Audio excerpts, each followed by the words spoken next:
ნიკა მელიანა ძალადობის გამგებელს ზაზაგაბუნიას ბრალდებებს უყენებს ნაციონალური მოძრაობის წევრი ამბობს, რომ სანზონა თემკის მაგისტრალის უდიდეს ნაწილზე სარემონტო სამუშაოები ჩატარებული არ არის და სამანქანო მიმოსვლა პრობლემაა.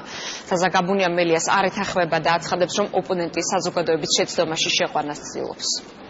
ჩაგვით ქუჩაზე ერთი კვირის წინ ნახევარმა მერიამ ამცნო, რომ თვითონ სარეაბილიტაციო სამუშაოები დასრულდა ამ ქუჩაზე, მაგრამ ჩვენ ხედავთ, რომ ნახევარი ქუჩა არის ძალიან გაუვალ მდგომარეობაში, უამრავი ორმო არის პირდაპირ ვთქვათ, ისე რომ ხელიც კი არ დაუკრეთ და ამ ფონზე იძახიან, რომ მათ ჩაატარეს სარეაბილიტაციო სამუშაოები. სარეაბილიტაციო სამუშაოები მიმდინარეობდა გუდამაყარ ჩარგლის, ანუ სანზონა თემკის დამაკავშირებელი არტერიის შეკეთებისათვის.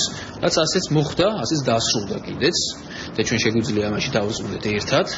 რაც შეეხება იმ ნაწილს, რომელზეც აპელირებს ნაციონალური მოძრაობა, ეს არის ჩარგლის ქუჩის ის ნაწილი, რომელიც არ ეკუთვნის სანზონა თემკის მონაკვეთს, მაგისტრალს, რომლის შეკეთება, რა თქმა უნდა, დაგეგმილია და განხორციელდება.